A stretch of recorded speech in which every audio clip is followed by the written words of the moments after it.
বড় পীর আব্দুল কাদের জিলানী মাহবুবে সুবহানী কুতুবে রব্বানী রাস্তা দিয়া চলতেছেন, একটা কুকুর সামনে দাঁড়ায় গেল।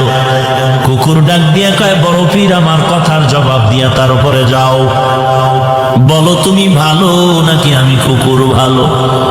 বড় পীর চিন্তায় পড়ে গেলেন, যদি বলি কুকুর তুই ভালো আমি খারাপ, আল্লাহর কোরআনের আয়াতের উল্টা হবে, কারণ বনি আদম হলো শ্রেষ্ঠ।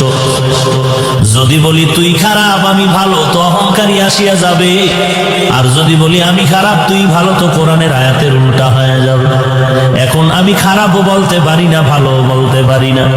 ভালো বললে আমি নিজে ভালো বললে অহংকারী হবে, আমি নিজে খারাপ বললে তুই কুকুর, ভালো বললে কোরআনের আয়াতের উল্টা হবে। আল্লাহর ওলি বান্দা মুরাকাবায় ঢুকলেন, আল্লাহ জবাব দিয়া দিলেন।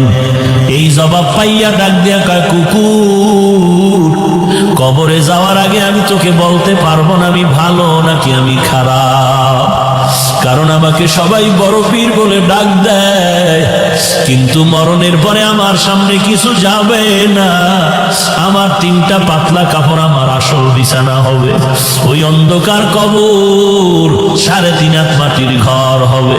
ওই কবরে যাওয়ার পরে সাথী নাই, বাতি নাই।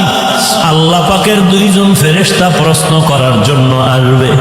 আসার পরে 1 নাম্বার প্রশ্ন রবের পরিচয় দাও, 2 নাম্বার প্রশ্ন হবে তুমি ধর্মের পরিচয় দাও, 3 নাম্বার প্রশ্ন হবে তুমি রহমাতুল লিল আলামিনের পরিচয় দাও।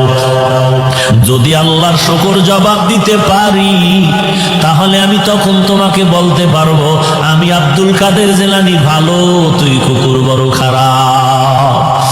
আর যদি ওই প্রশ্নের জবাব দিতে না পারি,